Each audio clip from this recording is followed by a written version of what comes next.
Olá, eu sou o Thiago Matos, professor do Centro Federal de Educação Tecnológica de Minas Gerais, o Cefet-MG. Sou também tradutor, escritor e eu estou aqui a convite da SME, da Prefeitura de São Paulo, para conversar com vocês sobre o assunto preconceito linguístico, que é um tema que, enfim, tem sido tem sido bastante falado, não é, nos últimos tempos. Eu tenho ouvido pessoas leigas, não especialistas em letras, falando sobre esse assunto, o que é muito bom, mas vale a pena a gente explicar um pouco o que é o preconceito linguístico, qual que é a definição do preconceito linguístico e quais que são as questões políticas, culturais, sociais, até econômicas, que estão atreladas a esse conceito, a essa expressão. E aí eu queria começar com alguns exemplos que vão aparecer aí na tela. Esses exemplos foram tirados de um artigo que eu vou colocar a referência aqui embaixo, um artigo que está na Revista de Trabalhos em Linguística Aplicada da Unicamp, para quem, enfim, quiser se aprofundar. Mas, primeiro, é esse exemplo que vocês estão vendo aí. Manel, a partir de hoje fazes tu o jantar, assinado Maria. E a legenda, impressionante como os portugueses cuidam bem da língua portuguesa, gostei. E aí a gente tem, entre os comentários, algo, por exemplo, como isso. Aqui seria, a partir de hoje você faz a janta. Depois, mais embaixo, um outro comentário, realmente eles falam corretamente. Meu marido é português e não tem estudos, mas fala corretamente e ainda me corrige. E depois, esse outro exemplo de uma tirinha, que é um exemplo bastante batido quando a gente vai falar de preconceito linguístico, mas que vale a pena deixar aqui registrado, que tem essa tirinha aqui de um papagaio dizendo bicicleta, cocrete, cardeneta. E aí a senhora fala, nossa, ele fala tudo errado, leva o papagaio lá pro cara que vendeu para ela e diz, vim devolver o seu papagaio, e o cara pergunta, algum problema? E aí, supostamente, o humor é que o papagaio imitava esse sujeito que falava errado. Muito bem. Todos esses casos, obviamente, eu já adiantei isso, eles são exemplos de preconceito linguístico. E por que são casos de preconceito linguístico? Não é? E aí a gente, na verdade, teria que começar a falar, e é algo que a gente vai fazer, é importante, a gente teria que começar a falar de uma definição de preconceito linguístico.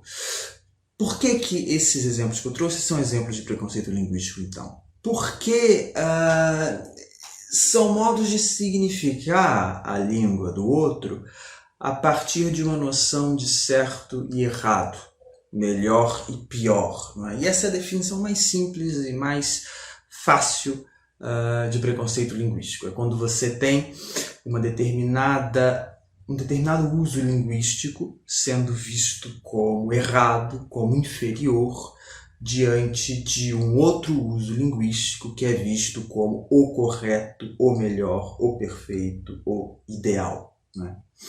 Vejam que em todos esses exemplos que eu trouxe, acontece exatamente isso. A gente tem, num caso, a língua portuguesa de Portugal sendo a correta e as outras maneiras, os outros usos linguísticos sendo incorretos. No caso do papagaio, também. A mesma operação acontecendo sempre. Essa operação básica. Correto, incorreto, certo, errado, superior, inferior, legítimo, ilegítimo, etc. E vejam que interessante. Esses usos errados da língua, eles são associados a grupos sociais tradicionalmente marginalizados. Esse é outro traço importante do preconceito linguístico. Enquanto que essa variedade idealizada, perfeita, supostamente correta, ela é associada a grupos historicamente de poder, né? No exemplo que a gente viu, por exemplo, o português, não é? Europeu, branco, o uso linguístico visto como incorreto, como inferior, tende a ser associado a grupos sociais marginalizados, inferiorizados, excluídos, etc. Naquele comentário, por exemplo, que a moça fala, no Brasil seria faz a janta, enfim, não é? Reproduzindo, não é? Um certo estereótipo associado a um certo grupo social, etc, etc. Isso tem a ver com o funcionamento do preconceito de modo geral, ou seja, a gente tem um estereótipo, você estereotipa o outro e a partir daí você o diminui e o essencializa, não é? Numa certa chave negativa, inferior, deformada, etc. Então veja que a gente chega com isso a uma definição de preconceito linguístico mais completa. E aí eu vou ler para vocês aqui a definição dada pelo Marcos Banho, que é um linguista, autor de um livrinho que talvez vocês conheçam, mas que eu vou mencionar aqui no final desse meu vídeo, um livrinho chamado Preconceito Linguístico, que é, enfim, Marcos Banho é o grande divulgador e o grande teórico, né, sobre o preconceito linguístico que a gente tem. E ele vai definir da seguinte maneira: assim como uma pessoa pode sofrer preconceito por ser mulher, pobre, negra, indígena, homossexual, nordestina, deficiente física, estrangeira, etc., também pode receber avaliações negativas por causa da língua que fala ou do modo como fala sua língua.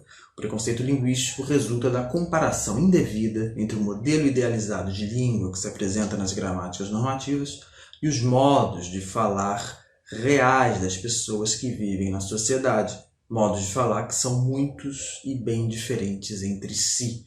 Esse preconceito se vale de dois rótulos, o errado e o feio, que mesmo sem nenhum fundamento real, já se solidificaram como estereótipos. Quando analisado de perto, o preconceito linguístico deixa claro que o que está em jogo não é a língua, pois o modo de falar é apenas um pretexto para discriminar um indivíduo ou um grupo social por suas características socioculturais e socioeconômicas. Gênero, raça, classe social, grau de instrução, nível de renda, etc. Ou seja, o preconceito linguístico, ele parte da língua, ou seja, de enquadrar aquela língua que está sendo falada por aquele sujeito, por aquele outro, não é? Como incorreta, como errada, como feia, como deformada, mas o que está por trás desse preconceito linguístico é o preconceito puro e simples. Não é?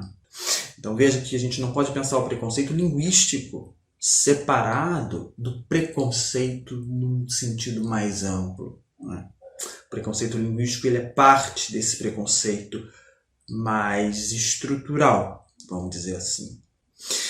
E aí você pode então me perguntar se... Bom, a gente então pode falar de qualquer jeito, não é?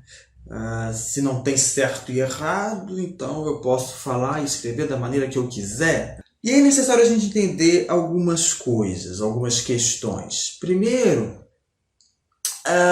o que é uma língua e como que uma língua funciona no tempo, no espaço, não é? Como que uma língua funciona socialmente, né? De maneira muito resumida, a gente pode dizer que uma língua ela é uma forma de comunicação, ou seja, ela é um meio de que a gente dispõe para comunicar pensamentos, emoções, memórias, lembranças, intenções, saberes, instruções, não é? Ou seja, a língua ela é uma maneira de comunicar certos conteúdos para um outro indivíduo. Ou seja, a língua ela é social, não é? Ela pressupõe um diálogo, ela pressupõe uma comunidade, ela pressupõe uma coletividade, uma sociedade, enfim, não é? Ou seja, tem necessariamente um outro para o qual eu falo. E a língua, ela não é um código fechado, inerte. estanque, não é? A língua, ela muda ao longo do tempo, a língua ela muda de lugar para lugar, a língua ela muda de idade para idade, de geração para geração, a língua ela muda de grupo social para grupo social, a língua muda até de indivíduo para indivíduo. Dois irmãos mais ou menos da mesma idade, dois irmãos gêmeos até, criados juntos, enfim, não falam exatamente igual, não escrevem exatamente igual, não mobilizam a língua da mesma maneira. A língua muda até, isso é muito interessante, é muito bonito, a língua muda até na história de vida individual de cada um. A gente, numa certa idade, mobiliza a língua de uma certa maneira, numa outra idade de outra, enfim.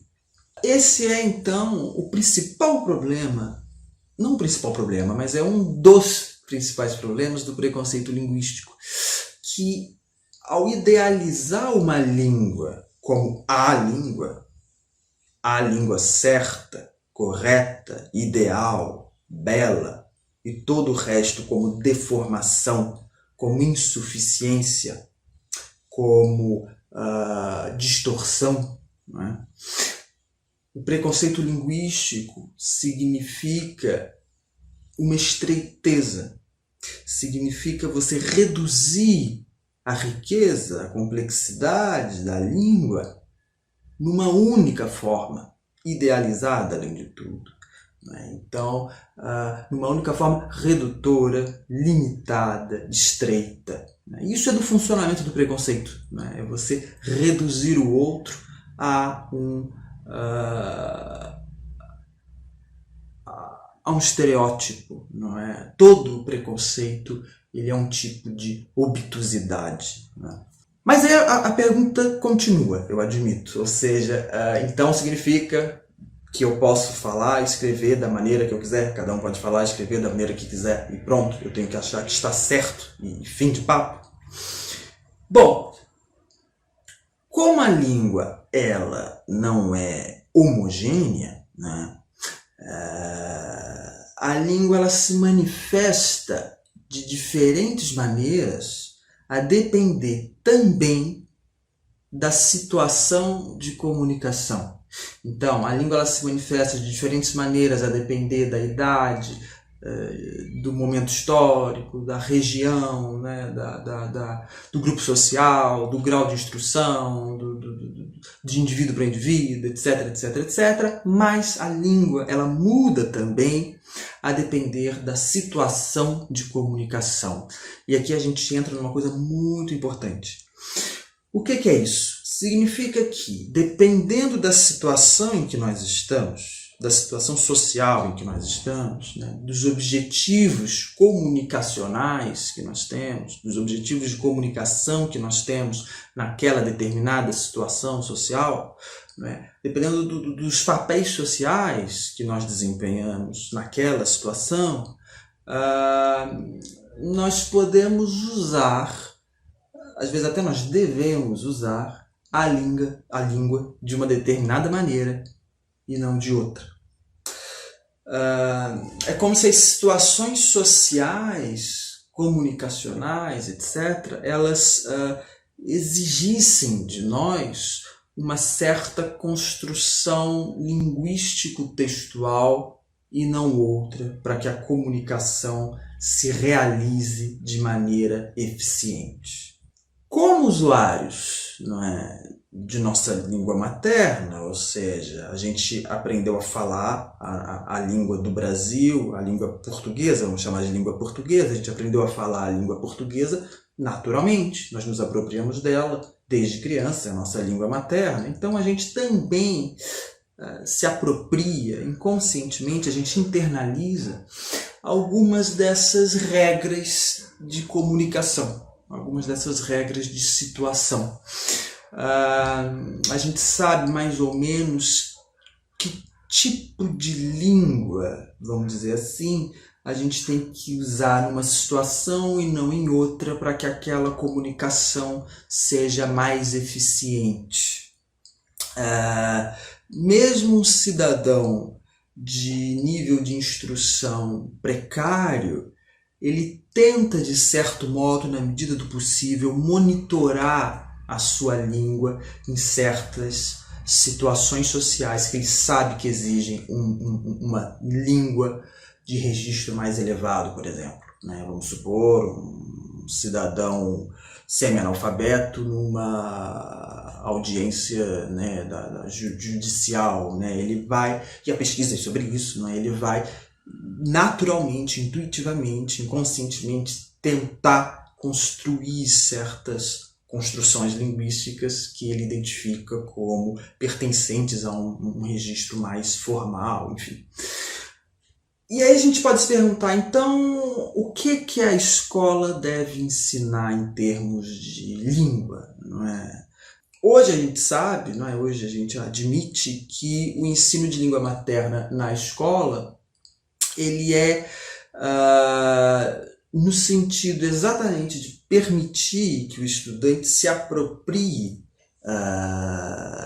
das diferentes maneiras de usar a língua, tanto na escrita quanto na oralidade. Ou seja, permitir que esse estudante se aproprie da língua numa maneira mais ampla, que leve em conta as diferentes situações sociais, os diferentes objetivos de comunicação. De nada adianta o estudante sair da escola sabendo todas as regras da gramática normativa escolar, sabendo mesóclise, ênclise, próclise, mas não saber escrever um artigo de opinião se ele na sua vida estiver numa situação na qual ele tem de escrever um artigo de opinião. Então, essa é a grande virada no ensino de língua. Isso tem a ver com letramento, que é uma noção também muito em voga atualmente. Eu não vou entrar nisso aqui, seria uma outra discussão. Letramento é diferente de alfabetização, mas é basicamente isso, é se apropriar da língua e das suas regras sutis de uso social. Então veja que não é a pura língua ideal, correta, com suas regras escritas em algum tipo de livro sagrado, mas é a língua e a sua heterogeneidade na vida social. A escola ela vai ser exatamente esse espaço no qual o estudante vai poder olhar para a língua na sua complexidade. Ou seja, vai poder entender as diferentes variedades da língua, variedade histórica, variedade geográfica, variedade social, variedade situacional, variedade individual, e vai saber usar estrategicamente esses diferentes recursos linguísticos, essas diferentes estruturas linguístico-textuais, porque aí não é nem só no nível puramente linguístico, mas é num nível mais amplo, mais textual, discursivo, enunciativo, e então se apropriar estrategicamente da chamada norma culta, para poder usar essa norma culta nas situações sociais, nos gêneros textuais, e que se espera que essa norma culta seja usada, porque, de outro modo, essa comunicação não vai ser eficiente. E aí, bom, o que é essa norma culta? A norma culta, ela é a variedade, na verdade ela é o conjunto de variedades urbanas de prestígio. Então, ela é basicamente a língua escrita e falada por grupos sociais que estão ligados à vida pública, à administração pública, ao mercado de trabalho, aos meios de comunicação, a certas profissões vistas como profissões modelares, enfim.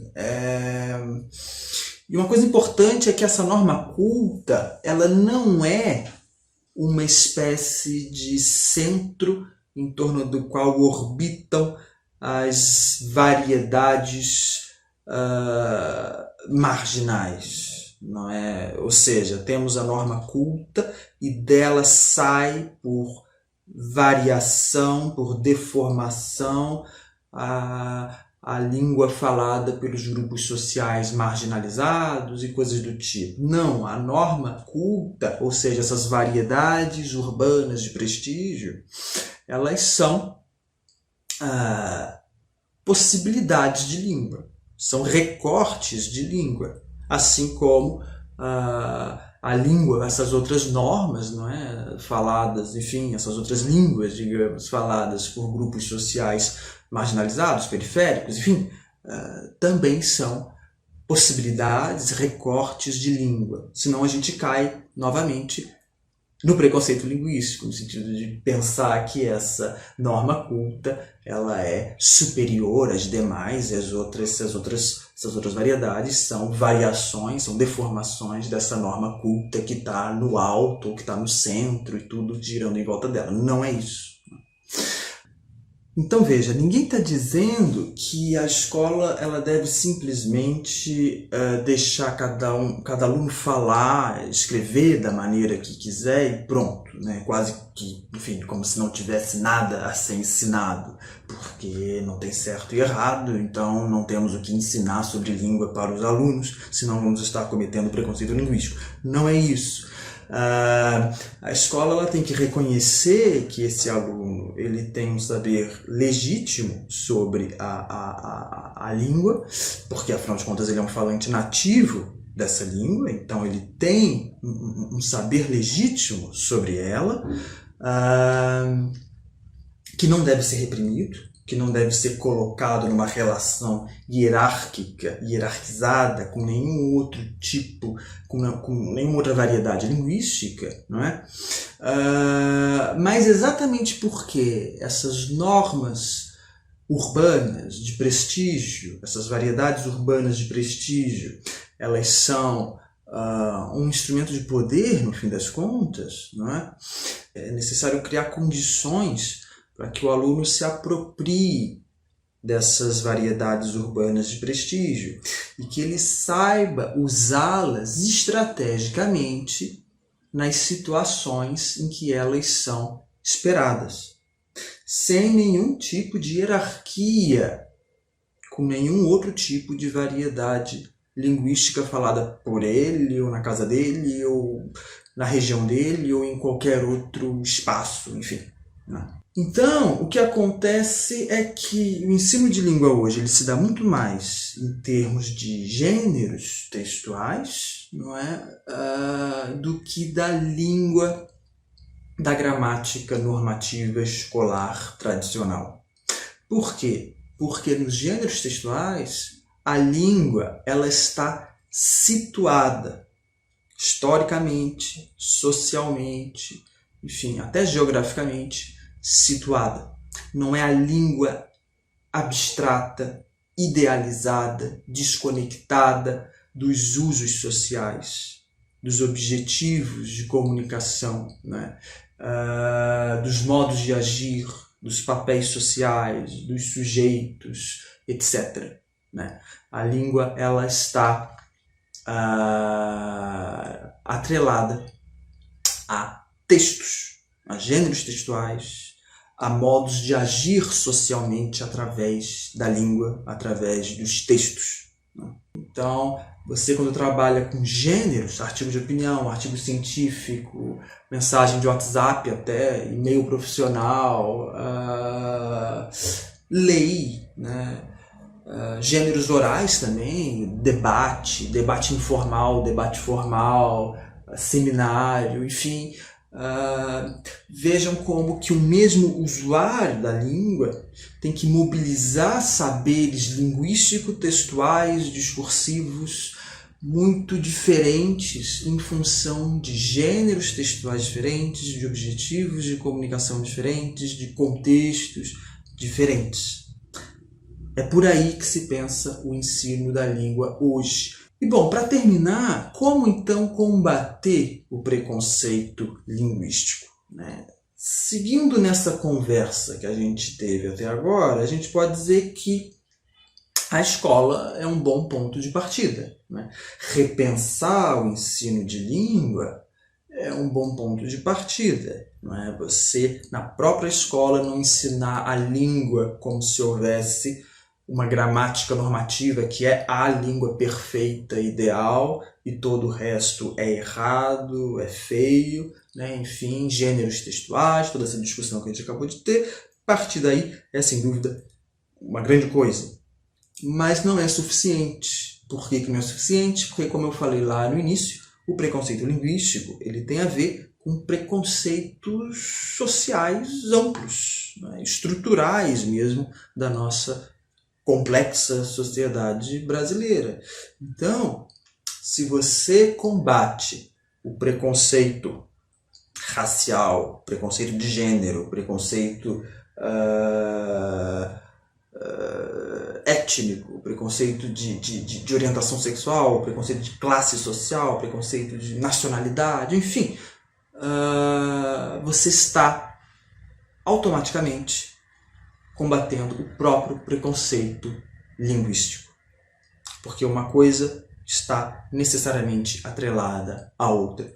Para terminar, então, 4 sugestões de leituras. Né? Eu sei que o nosso público é bastante amplo, então eu tentei trazer livros, referências que pudessem atender diferentes públicos e que fossem, ao mesmo tempo, acessíveis ao público não especialista, não é? Ou seja, ao público leigo, que não é formado em letras, não está estudando letras e não tem essa intenção, mas que se interessa por esse assunto.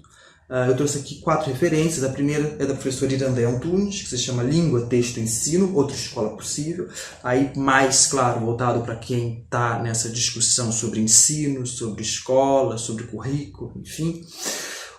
Um livro que é certamente a principal publicação no Brasil sobre o preconceito linguístico, que é do Marcos Banho, é um best-seller esse livro, na verdade, que se chama, do Marcos Banho, né, que se chama Preconceito Linguístico, o que é e como se faz, um livro muito vendido, que certamente é o responsável pela popularização da expressão do conceito de preconceito linguístico, um livro super importante, muito acessível, muito fácil de ler, não precisa ser linguista, não precisa ser formado em letras. O livro do Carlos Alberto Faraco, Norma Culta Brasileira, Desatando Alguns Nós, que é para essa discussão sobre norma culta, norma padrão, variedades linguísticas, enfim. E do Rodolfo Hilari e do Renato Basso, o livro Português da Gente, a língua que estudamos, a língua que falamos, exatamente tratando dessa diferença que existe entre a língua idealizada na gramática normativa tradicional, na escola tradicional, em outros espaços, enfim, e a língua que a gente fala de fato, que a gente escreve de fato no Brasil, né? Então são essas 4 sugestões de leituras e é isso. Espero que tenha ficado mais nítido para todo mundo o que é o preconceito linguístico, o que é norma culta, o que é quais são as questões envolvidas hoje no ensino de língua e como combater o preconceito linguístico e qual é a relação entre o preconceito linguístico e o preconceito, simplesmente preconceito estrutural, não é? Da nossa sociedade. É isso, eu agradeço e até!